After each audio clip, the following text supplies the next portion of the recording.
Thanks, Alexandra. Thanks, Hillary, and everyone else at TCA. It's really great to have this forum to be able to share some knowledge and learn from each of you guys. I know I consistently learn on the monthly drip, so please definitely keep the effort going on, and hopefully we can get more folks learning from each other and improving outcomes and lessening disparities. So I'm hopefully going to spend most of the time listening to you guys and to Stephanie and Kristen, but this is the agenda for today. We really want to focus on sharing disparities in AYA enrollment onto cancer clinical trials, talk to you a little bit about how we're trying to tackle some of these efforts, and that's with the AYA RI network, and then have two experts on sort of local enrollment barriers, Stephanie Pickin as well as Kristen O'Dwyer, present some of their local barriers and facilitators to enrollment, and also present on their efforts. I must admit, this is a biased kind of group, meaning Stephanie and Kristen were handpicked because they've done such fabulous work at their home institutions and even beyond, trying to overcome barriers to enrollment. So keep it in mind that if your site or institution is not doing as much or even half as much as they're doing, that's okay. The goal is really just to set some examples of opportunities to really improve enrollment outcomes at our local sites. There is meant to be an open discussion and Q&A, so please do not be shy. So usually this next part takes about 10 minutes, but I sort of scrunched it into one slide. So this is our main issue. We know that AYAs are poorly represented onto cancer clinical trials, and if you look at all of the figures here, what you essentially see is this valley in AYA enrollment. So as you get into the late teens and the early 20s, these patients are poorly represented on trials, and really what that means is that it's not clear what's the best treatment approaches for these patients, as well as what are the best supportive care approaches for these patients. And essentially what ends up happening is that we apply, for those patients who are being treated at pediatric oncology sites, we apply what works best for the younger kids to the AYA population, and for those patients being treated by medical oncology, we often apply what works best for the older adults. And we do have some clear examples where AYA biology and treatment really needs to be tailored and targeted. We know that in addition to their biology being different than older and younger kids, we know that their ability to tolerate treatment, their toxicity, definitely differs by age. If you look at the figure on the bottom right, one of the things that really limits our ability to make progress is that if patients do not enroll on clinical trials, we do not have biologic samples and specimens. And in the age of targeted therapy, we're really not able to sort of match patients to a great extent with potential effective targeted agents if we're not studying their tumors. So the question is, why are patients not enrolling onto cancer clinical trials? And there's been a lot of sort of publications about expert opinion, and this was a review a couple of years ago, which had some suggestions of the different areas we need to tackle, different barriers that may be preventing cancer clinical trial enrollment for AYAs. But to a large extent, this has not been evidence-based. David Fryer and Nita Seibel put out a really nice framework a few years ago, which I try to use in every kind of talk and paper that we put out, looking at all of the steps that need to go right in order for an AYA to be enrolled on a trial. So it's not just about having a trial available, but is that trial accessible to a patient in their local community? Does the provider, does their team offer participation in that trial? Is the trial accepted by the patient? And only if all of those things go right is a patient enrolled. Even if the first 4 steps work out, if that last step does not go as planned, you're still left with that common theme of a lack of enrollment. And for us, our job is to try to figure out, what's the best target for interventions, or perhaps more appropriate is, what are the best targets? Are there, multiple steps in the process we can effectively improve so we increase enrollment? Now, we do know that our patients, our AYAs, are being treated across the country in very different settings in very different communities. And what that means is we can't just focus on the large NCI sites and say, okay, if we improve enrollment at the big academic centers, then we're going to solve the problem. Because we do know that the majority of our AYAs are actually treated at community sites. And unless we're thinking about reaching out to these patients at their home sites, it's less likely we're going to make a big dent in improving enrollment. So all of this led us to develop the COG-AYA Responsible Investigator, or RI network. And I just want to really call out Nupur Mittal and Aniket Saha, who have led this group with me for the past year and a half and have really done a lot of work trying to organize this. So what is the RI network and what's our goal?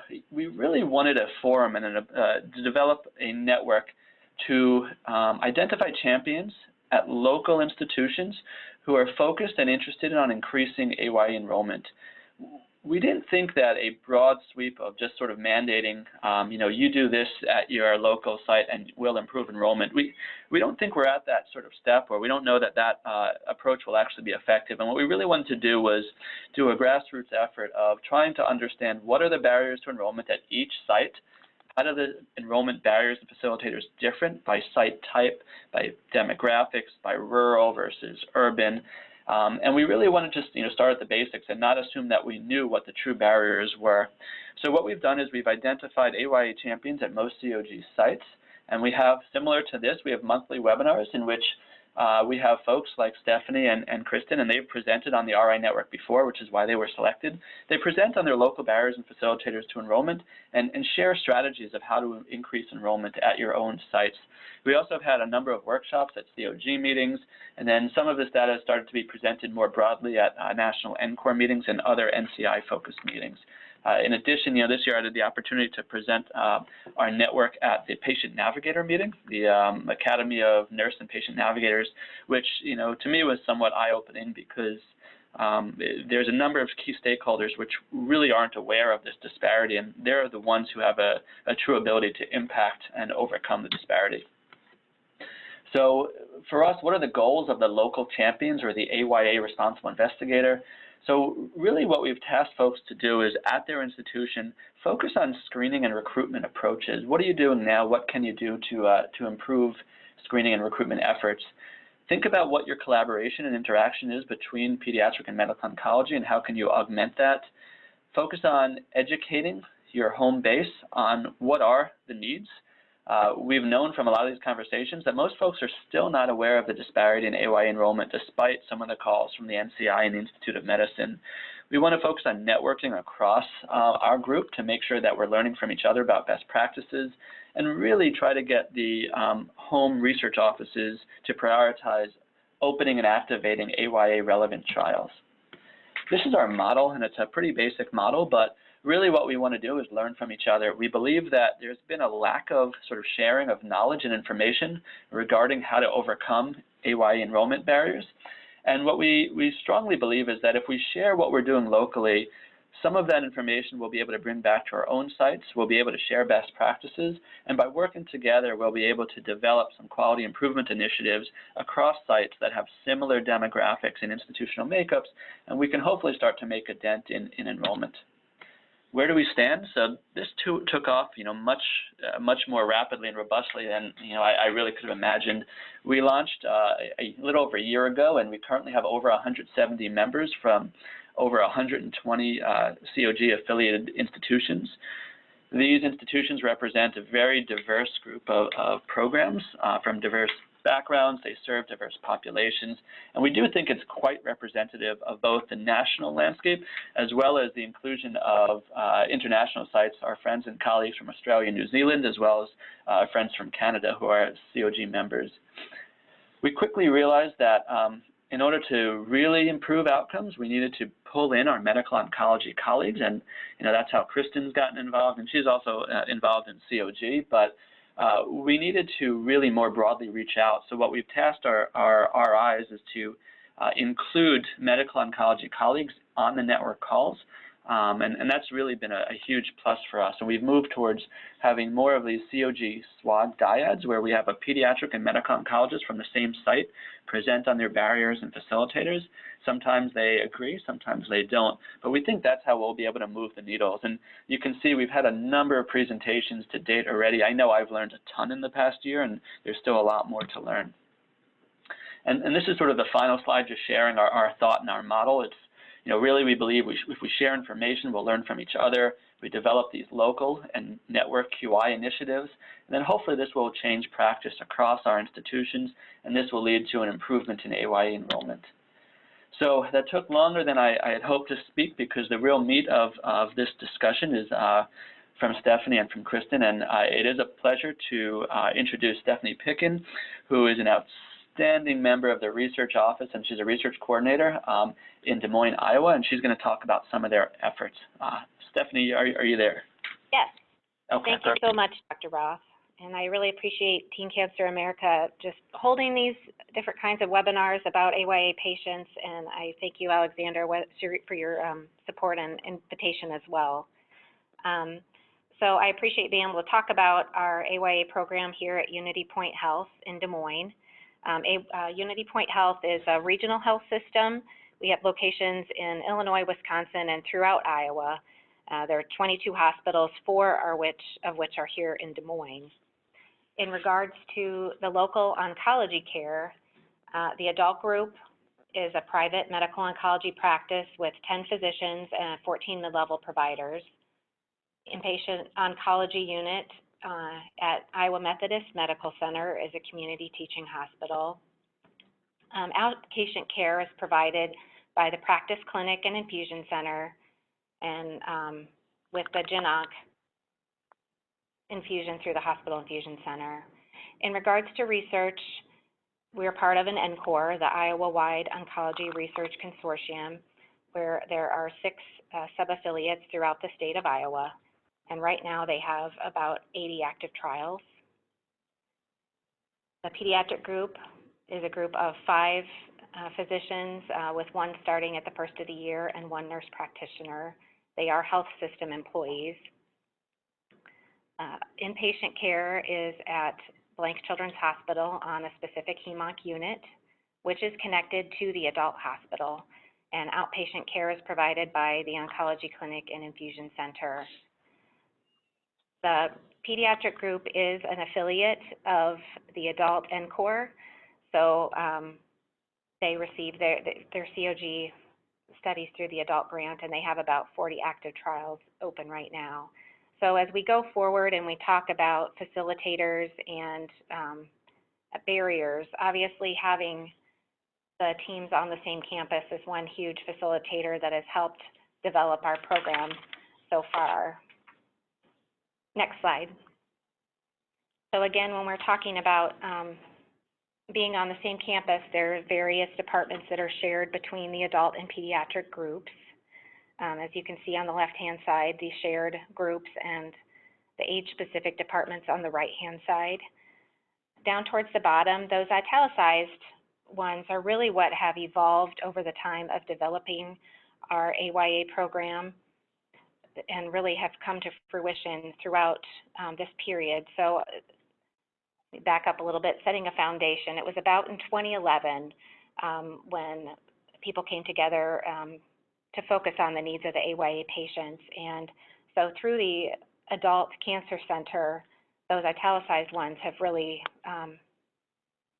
spawned and have really gone forward as far as the relationships are concerned. And again, being a huge facilitator for both of the groups to be able to pursue AYA efforts. Next slide, please. So I know this one is kind of busy, but it's a little bit of a walk down memory lane. So back in 2014, we had the opportunity to present our AYA program at the Iowa Nurse Leaders Conference. And so I like to look back on this and kind of see where we were at that present time. We're going to discuss the barriers and resolutions on further slides, but as you can see, the 4 main things that we highlighted at that point as far as barriers were communication, education, fertility, and research. On the next slide, we can talk about the barriers. So the first most important 2 things that we've had to overcome are hurdles with communication and education, and I think those are the 2 main things. Developing the relationships between the adult and pediatric sides have been the most critical pieces to developing the AYA program. It says a lack of communication, but historically it was quite negligible. There really was no interaction between the 2 teams whatsoever, and really across the system, a lot of the specialties were pretty segmented considering that we were on the same campus. Again, just back at that point, a lack of familiarity about the needs of the AYA patients. Fertility, and specifically, there was no established process for discussion or for preservation at that time. And then down to research, of course, the adults and pediatrics had completely different mechanisms for enrollment. Really, for the adult patients, the enrollment was historically quite low, and just a general lack of awareness of what even was available on each side. Again, as Mike alluded to earlier, just trial availability in general is a big one, and we've seen that in the last few years in regards to funding and what was able to been put forth. So that has been a continued barrier. One that may or may not be a barrier, but we do not have a designated space for our AYA patients. So while it really hasn't been an issue too much to be able to have our people go back and forth, the patients may see that patient satisfaction may be something that we would consider going forward. Another barrier that I hadn't highlighted on here that we have come to see is because when you remember back to my age-specific departments, surgery is one of those.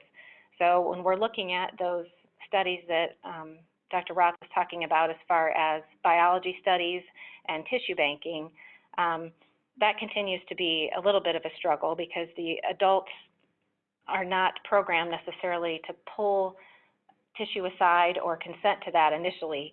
So that is another thing that we are still kind of working towards to make sure that that works. And working with that Project Every Child study that we do have, because it's up to 25, that's been something that we've been able to talk through a few different times. Moving on to what I called resolutions at the time, or the facilitators. So again, having buy-in from leadership of both teams was critical for staff, for having space for those staff, for providing the financial resources necessary to bring this program together, and having specific people designated as liaisons, as point people to go back and forth and be that communication voice for both teams has been really important in building all of those relationships. Down to the second group there, physician champions has been really important for us as well, as far as going either to their local colleagues or going out to internal medicine sites just to even speak about the needs of AYA patients, getting that education out there just for that they realize what the needs are so that they know how to refer the patients. Just as an aside, we've developed quite a bit with the fertility as well. And I know it looks a little bleak down there as far as the section with resolutions as far as clinical trials, but the next slide we will discuss a little bit more of those facilitators. So things that have helped us to develop the research, the iWork and core group is now actually on our campus as well. Originally they were not, so having them in close proximity has certainly worked with the adult group in screening all their patients and getting their enrollments increased, but then also being able to work with the pediatric group on a regular basis and that communication. The iWork group has monthly research meetings with all their affiliates, and then also a monthly meeting is held with adult research coordinators, pediatric research coordinators, and the program administrator for the local IRB, so that they can go through any questions that might arise and regulatory issues that may come up. Really, the majority of the studies that the local IRB reviews are going to be oncology for our particular site. So developing those relationships has been really important. The lists of clinical trials for the adults and pediatrics are being sent out to all providers on a monthly basis. So the pediatric group receives the full list of the adult studies that are open, but the adult physicians receive, or providers receive, the AYA-specific study list. So whatever would be open through COG, basically, they're aware of what's open over on the pediatric side. All of those lists of clinical trials are listed on the cancer program website, so that that's available to the public, so the education to the community as well. They also try to put, highlight a specific trial, especially with our cancer control survivor type trials, that just a little informational thing. I know right now they have the cardiac one that's highlighted right now, so if a patient would go out and look at the website, they would see that. I know we had the Learn neuroblastoma one on for a while as well, so again, for patients that may move into the area that weren't treated here, they would have access to that as well. So I think that has also been helpful. And then again, just the continued efforts to pursue combined enrollment efforts. So as you may be aware, if you've been listening to the AYA-RI calls, just trying to figure out the best way to work together as pediatric and adult sites and enrollment. So we're eagerly awaiting the guidance that will come forth from the FAQ list that is going to be presented to the NCI-COG leadership. Recently, it's been with the last couple of trials that have opened up for AYA-age patients, the pediatric group has gone underneath the iWork group or the NCORE group as an affiliate. So both will present their own consent forms, and again, the pediatric will have the assent form, but trying to do that as one entity. So again, we're waiting to see if that is going to be frowned upon, but so far that has been okay, as they're used to that practice with their other affiliates.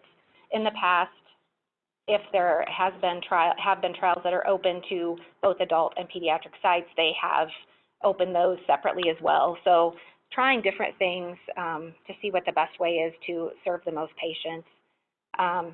Probably not going to get these adult physicians to become COG members, but that might be okay because they have a hard time keeping up on some of their other stuff as well. So that might not be an avenue that we go, but we'll just have to see what is suggested by the leadership. So in regards to research, I just put this slide on in general because it's kind of on my brain. We Commission on Cancer is the accrediting group for cancer centers, and they have a standard that requires a certain percentage of enrollment on cancer trials. So we're a combined program when it comes to accreditation. So you can see on the graph where enrollment has increased over the last couple of years. We get surveyed again next week, so it's kind of on my brain. The table at the bottom is just a breakdown between the two sites, so between the pediatric and adult group. And as you can see, the little dip in 2018, I think is a lot to do with the leukemia trial, since that's basically been their bread and butter over time. Also, though, it's maybe slightly deceiving because if we have, or from the adult perspective, because what they've been doing with the leukemia studies right now is just transferring the patient from the adult oncology group to the pediatric group to be treated. And so then they would be going on that pediatric trial and getting that pediatric enrollment. But so far, it's pretty much been leukemia trials that's focused on. They're kind of agreeing to disagree on some of the lymphoma studies. And then we haven't totally gotten into the sarcomas, although the pediatric group does treat the majority of the sarcoma patients. So as far as those kind of in-between diagnoses are concerned, that's generally what's been happening lately, and only due to the fact that there's just great relationships now that they're able to just call each other and talk through the best way to treat the patient. So the next slide just goes over some highlights of the program in general. So since its inception in 2012, about 93% of the cancer patients, so whether they walk into the adult oncology group or the pediatric oncology group between ages 15 to 35, they will be 93% have been referred to the AYA program. About the number of patients that have been touched since 2012 is about 230, with the average of 35 new diagnosis patients per year. All the patients that are referred to the AYA program will receive a fertility discussion and then a referral to the reproductive endocrinologist as necessary.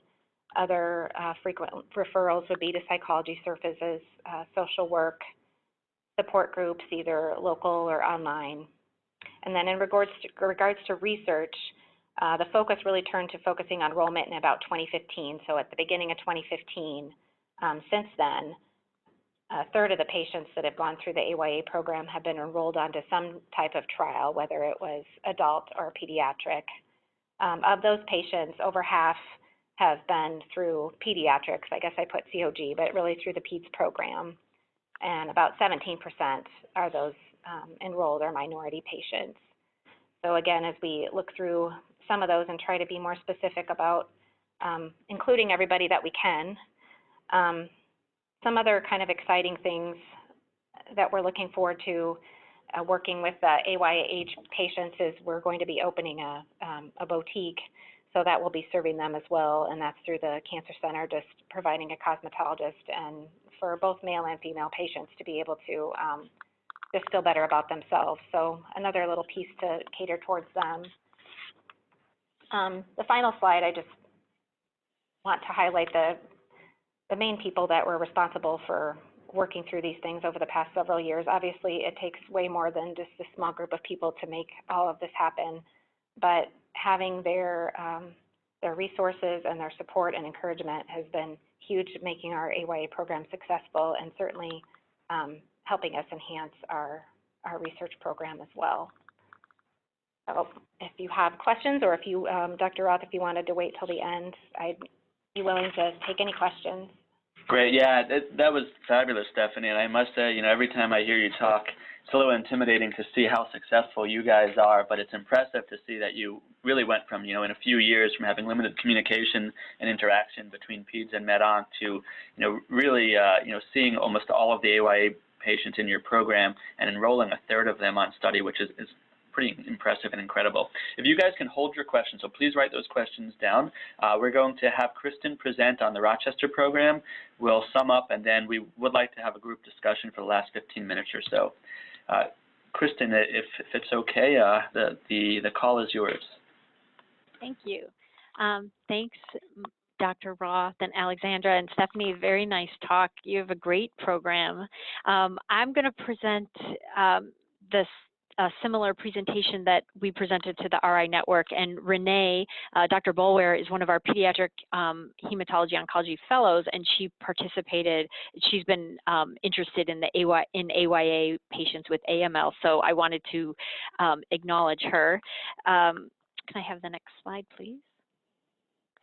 So my name is Kristen O'Dwyer, and I am a medical oncologist in upstate New York. I'm at the University of Rochester Medical Center, and I put this slide of New York on because just to share exactly where we are, and especially in relationship to New York City. So this is a slide of our catchment area. It accounts for approximately 27 counties in upstate and western New York. It accounts for about 3.4 million people. And of note, so it's about a 5.5-hour drive to New York City. So, but you can see that our catchment the travel can require 2 to 3 hours just to come to our center. And these are the patients that I actually take care of, the young adult patients with ALL or AML. So it is a difficult lift for these poor patients who have to drive to Rochester in the middle of winter. But it's important to recognize where we are in relationship to that. There are 23 of these counties out of our 20 state counties in upstate New York do not overlap with any other NCI designated cancer centers catchment area. So we're a very rural community, and I just wanted to point that out. Often not everybody recognizes where Rochester is compared to New York City, so it's quite a distance. Can I have the next slide, please?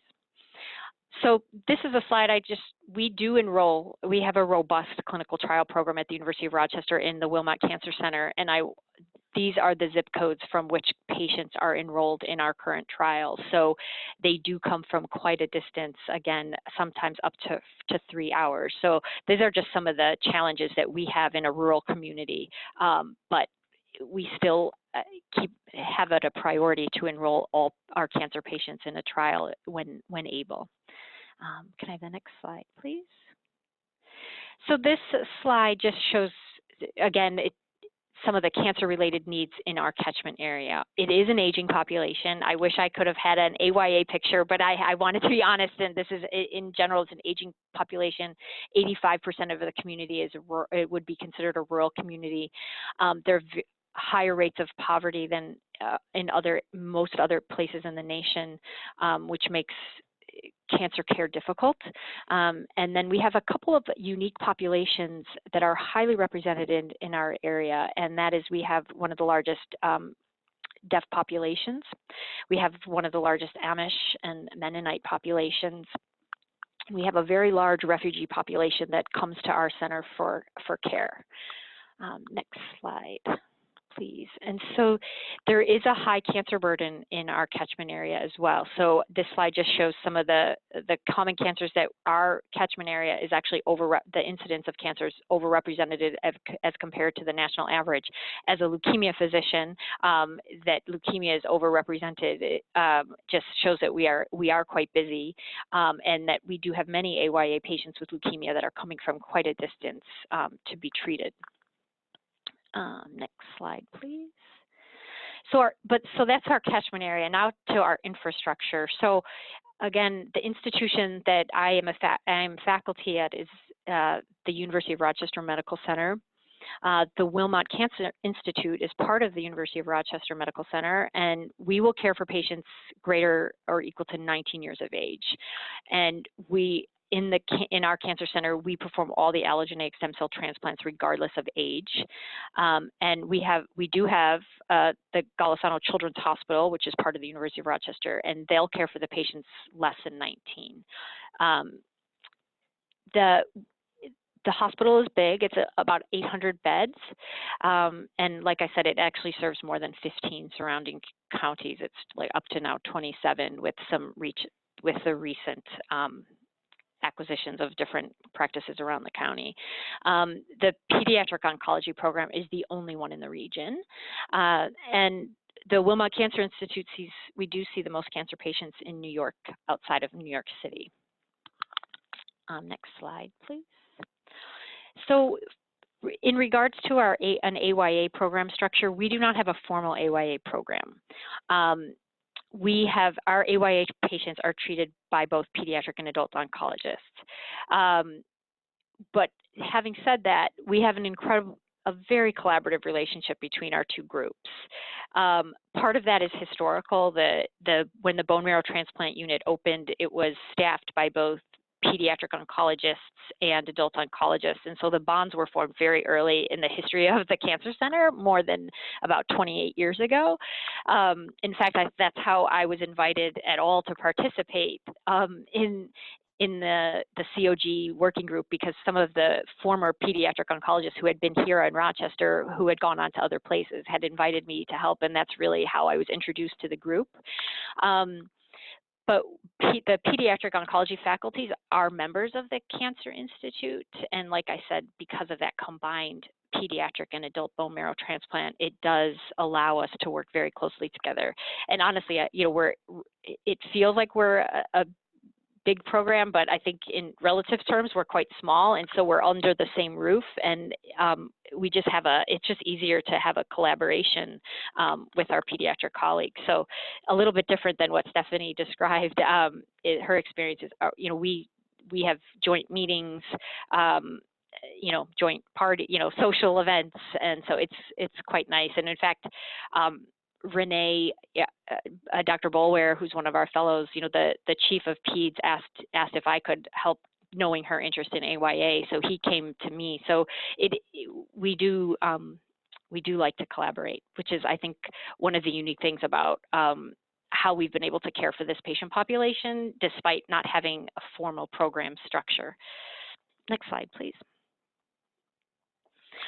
So in the adult, if we look at our adult oncology program and include all tumor types, we had about 1,000 AYA patient visits at the Wilmot Cancer Institute for the year 2017 to 2018. And then in the pediatric oncology program, they estimated about 66 young adult patients in their practice. So in regards to clinical trials, what makes it easy for us to enroll AYA patients is whether it's on a COG trial or an adult cooperative group trial or a pharmaceutical sponsored trial, is that we have a single IRB. And I think that helps us a lot to be able to enroll this patient population. The COG, so the pediatric side, they run their own, they have their own clinical trials office, but then most of the adult NCTN and industry-sponsored trials for patients 18 years of age or up are managed by the second, the larger clinical trials office, which is in the Adult Cancer Center. We both pediatric and adults can enroll onto the AYA, will enroll AYA patients onto the trial. So I am a member of the COG as well. So when I first arrived here and started working with the pediatric groups, I wasn't a member of the COG, but and I was mostly enrolling young adult patients with ALL onto a COG trial. And it just became obvious that in the absence of me being a COG member, I would have to rely on the pediatric colleagues anytime a patient might come to the floor, or through the emergency room. And that just didn't seem to me like a sustainable way to care for these AYA patients, because, for example, what if the pediatric oncologist is away, and I didn't want to miss out on an enrollment just because someone might be away at a meeting or not available in the hospital at that time. So it was through watching how the enrollment process and caring for the patients actually worked that I decided, for me, I would be happy to go through the process of becoming a COG member and taking responsibility for all the patients. And over time, I think the pediatric colleagues, they tested me for a while. They made sure I could care for these patients properly. This was when the AYA ALL story was kind of just unfolding a bit. So once they felt comfortable that I could manage and chart appropriately and do, keep up with the data, then they supported me. And so now it's a much better effort, I think, for our program that I can do that for the AYA patients. Anyway, next slide. I wanted to share this slide because it gets to Dr. Roth's point that I feel strongly as an adult oncologist that this has to be a collaboration. This slide shows that for the patients who are, greater than 16, and that would mostly 19 and up, that's who we would see if a new patient comes through the ED. These are the upfront ALL trials, and there's one AML trial, AML 1031. So in the years since I've been here, which is since about 2012 when I became a COG member, you could see our enrollments. So for 1131, 16, and then 1331, 3, 1031, 3, and 1231, 3. But I enrolled the majority of these patients who are greater than 16. And so if that's one of the barriers as to why these patients aren't getting enrolled, because they're just not being seen by, this wasn't a patient that a pediatric oncologist saw and said, oh, Kristen, why don't you take care of this patient?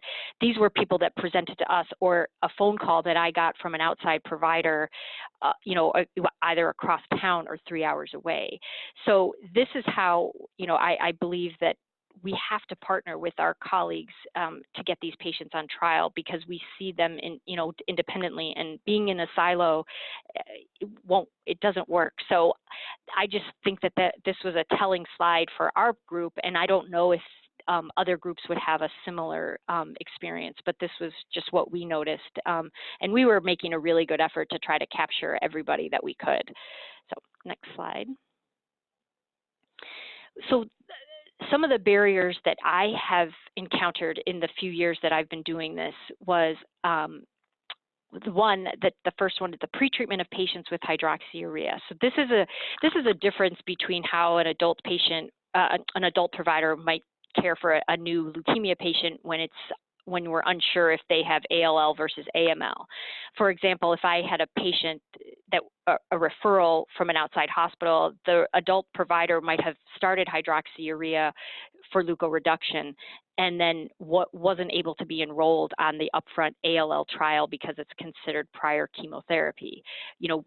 So that's one thing that Dr. Roth and I have talked about, and to talk to maybe to the COG leadership about whether they could lift this this restriction, because it's just for it's steroids, for example, are not considered prior treatment, and in ALL that's probably a more powerful way to reduce the blood count, in my opinion, than hydroxyurea. So that's one barrier that I've seen. I've had patients referred specifically because they know that I have a trial for these young adults, but yet unfortunately they had gotten a dose or two of hydroxyurea overnight before I was able to speak to them on the phone. So, it's whether it's through the ED or something. So that's one barrier that I have explained. I have done some grassroots work to try to tell the providers at the referral base not to do that if they can, unless they feel it's the safest thing. Then I can't tell them how to manage, but they know that's if they're even considering that this could be an ALL, please don't give them hydroxyurea. And so now they call first. They're like, I have a patient, but I don't want to give them anything until you tell me it's okay. And so I have reached out to individuals who do refer to me, and so now they understand some of the nuances of of pediatric trials versus adult trials. Another barrier is that there's no formal AYA program, and so how we collaborate is very provider dependent. So what I mean by that is that I care for most patients with leukemia. There are a lot of patients that we see with breast cancer, and there's no one capturing that group, and I'm not going to see that group either. So there are lots of other ways that we could get these patients in, but right now at the University of Rochester anyway, it's just provider dependent. So in the hematologic malignancies, we have a strong AYA background, and so people our adult providers are happy to enroll or ask, are there any COG studies that this young Hodgkin patient, for example, or this young sarcoma patient could be on, even though they're being seen in the adult group. So the hematologic malignancies, we have it, but there could be a lot more done in the solid tumor world. So hopefully, if we are able to establish an AYA program in the future, which is my goal and what I've been working on, then we'll start to improve the AYA experience, hospital-wide for our patients here. And there are still some cultural barriers between pediatric and adult oncology regarding the treatment and the standard of care, for sure. Even now in ALL, I find that the adult programs perhaps have utilized some immunotherapies, inotuzumab, blinatumomab, more, we have them in the upfront setting now. So even we were further behind then, and now we have some medicines that we're bringing in the upfront trial a little bit before PED. So that's just one small example, but the AML is also another group of patients that I think needs a unified platform of care. And I look to the Hodgkin's group, the new SWOG 1826 trial for advanced stage Hodgkin lymphoma is enrolling patients from age 12 and up to it can go up to age 60 or 65 even. And so they're going, for the first time, will have a unified treatment plan for young patients with advanced stage Hodgkin lymphoma. So luckily, Jonathan Friedberg, who's one of the study chairs for that study, is giving me some advice as to how you can bring a lot of groups, all the adult cooperative groups and the COG and the NCI Canada together to try to get a program or a common treatment plan and have some interesting new medicines to care for. So there are differences, but I think I hope that we're starting to get into a place where we can really make some differences here. And then the last barrier that I face is there are sometimes insurance issues in the region. So I will get a call from an outside provider, and for whatever, if there's an insurance problem, they can't be transferred to the University of Rochester, but they could drive right by, maybe go another hour and a half and go to Roswell, and they may or may not have an AYA trial for them. So, because I know the adult providers are not COG members. I know them well, and we collaborate on a lot of things, but I know that they're not, I don't believe that they're COG members, and they are outside of the pediatric hospital. So some facilitators to AYA enrollment. Again, we have a very collaborative environment here at the University of Rochester. We also have a network of community hospitals where the AYA patients present for their care, and I have been able, just again by some grassroots efforts, to just get, go and talk to these providers. I with a pediatric colleague, we'll go together and do a presentation about the importance of AYA, and almost all the local providers will now call me if they have a young patient with ALL. So that has been very helpful. And frankly, in the Rochester region, there's a limited number of medical oncologists who specialize in AYA leukemia, so they do know who they will call, and they can usually find us. So, and I think one of the other facilitators is, even though I'm not the only one that can do this, they at least, it's not the best way, I don't think, for a program to survive, but I'm the one contact person, so at least I can get the patient into the system and then try to find out where they should be cared for. But again, a truly successful program shouldn't be dependent on one provider. But for now, while we're growing and trying to establish it, it's been, I think, a helpful piece that it's been consistent and people kind of know who to call. I've sort of been serving as the AYA navigator, I guess. So our AYA resources, we do have a fertility center that's open 7 days a week and is available for fertility preservation. We have a survivorship program. It's the Judy DiMarzo Cancer Survivorship Program, and that's headed by the Pediatric Radiation Oncology team. And in this clinic, long-term survivors are seen from childhood cancers as well as the adult team. We have an integrated palliative care service. So we also have this, what's called this, a complex care clinic that does serve AYA patients with complex medical problems. And so this is a program where a clinic that we can send the pediatrics, and even I can refer patients when they're kind of transitioning to adult providers. It's incredibly helpful with a lot of social support. And then other psychosocial support that we have are, we do have separate pediatric and adult social workers. We have monthly support groups for AYA oncology patients. We have a lot of community support, 1330 Cancer Connection. We also have this a newer organization led by Dave Fuhrer called Grit Health. And so we have some community support, which is really nice. So my goals for the program are, one, always to improve clinical trial enrollment. And we are establishing a formal meeting for our pediatric and medical oncology providers that's kind of tumor board specific for those treating AYA patients. Renee, Dr. Boulware, and I are developing an AYA oncology database for the entire Cancer Institute to improve access to the data and also to facilitate other research projects for other people that will hopefully become interested in AYA oncology. And my long-term goal is that I'd love to develop a formal AYA oncology program with a dedicated outpatient clinic, ideally a dedicated inpatient clinic, and a multidisciplinary staff. We have people already tagged for all of these positions. We just are working on trying to get the resources available. So I think.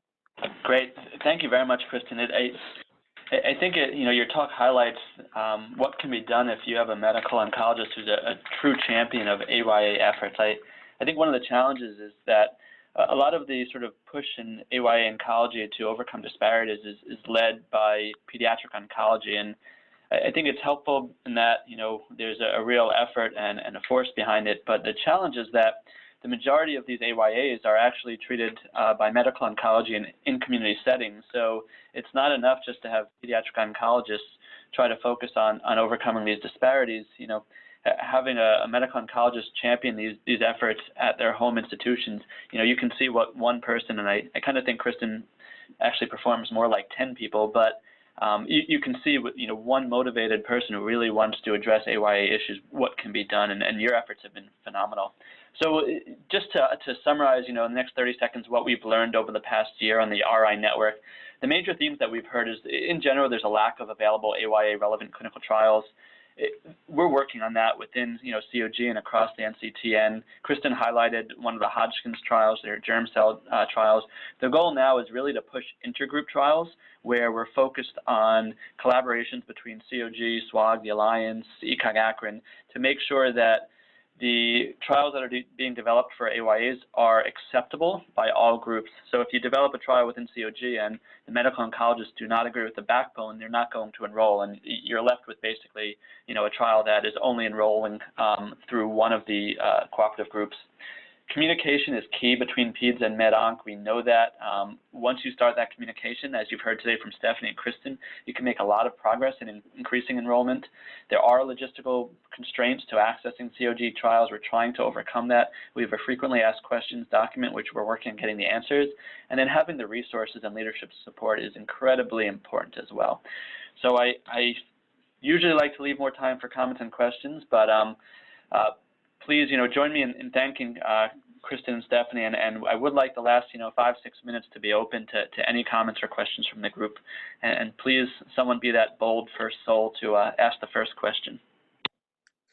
Well, I'm happy to go first. This is Alexandra from Teen Cancer America. And my first question is actually for Stephanie, and I just wanted to ask more about the way your system is set up. And I just wanted to clarify, is it actually 3 different systems, Unity Point, Blank Children's, and John Stoddard? It's still very confusing, isn't it? No, actually, John Stoddard and Blank are both part of the Unity Point Health System. So they're pieces of 2 different cancer programs that are a piece of the overall umbrella of Unity Point. Great. Okay. And then so to follow up from that, I guess because I really love that you mentioned that your leadership team has been financially supportive. Did you feel like there was a specific piece that was able to convince them to sort of support this financially and agree to all of that?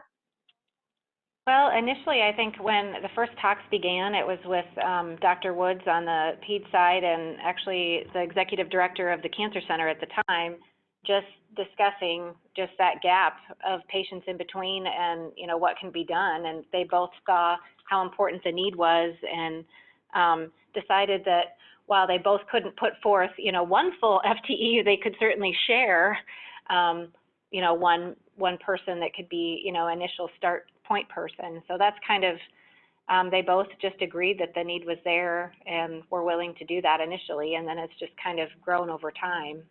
That's fantastic. And then I do have another question, but I'm happy to let somebody else go first if they want to send it over in the chat or go ahead and take themselves off mute.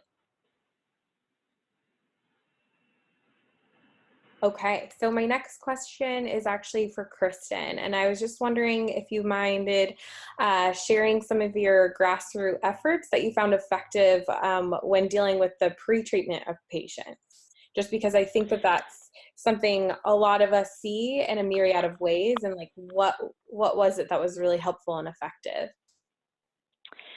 So all I did, and when I mean grassroots, because I really just went out and talked to people. I asked if I could, come during lunch, a lunch meeting or kind of an informal faculty meeting. So first I started at our Rochester Regional, which is the kind of the community-based medical system in Rochester outside of the university system. And again, just having, knowing faculty there from prior interactions. So I asked if I could just come at lunch and talk and give a presentation about ALL.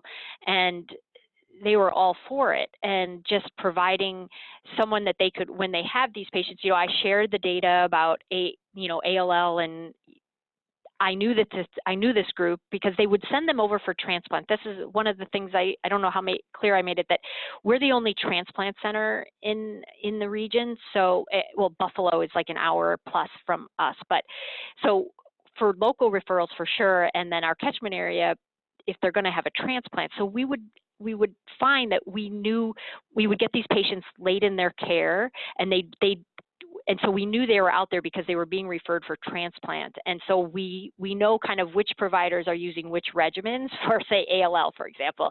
And so I would just go there and show the data about, not saying, don't do this, but here's the data for, the various ways to treat it. And here are the trials that we have open to try to ask this next very important question. And it just took really that, as they know that I wasn't there to say, look, I want your patient population. I just shared with them, like, I think this is the best way for them to be treated. I will put them on trial. We can share them. If I will need help with transfusions. They're gonna need checks. It's nice to have people in their local environment have their own local oncologist too, and then they come up here for some of the more complicated pieces. So it just started as very simple, just conversations, a little bit of a talk, a PowerPoint presentation showing the data, and then kind of closing with, these are the trials that we have currently. So can you let me know if you have questions about these patients, or I'm happy to help. And then it just became, I'm sending this patient over. I told them that you know how to do this and that they should be there. So I've never had an AYA patient say, no, I don't want to be on study since 2012. I really haven't. So they're kind of primed by the people that they first meet, and then they come up, and we just try to make it as easy as for them as possible. But so that's kind of the grassroots stuff. I just would talk to people, and then as our region has gotten bigger, meaning the catchment area has gotten bigger, we'll go out to the other regional sites and kind of do the same thing. That's great. Okay, wonderful. Well, thank you so much. Were there any other questions out there? I have a question for Dr. Roth. Sure.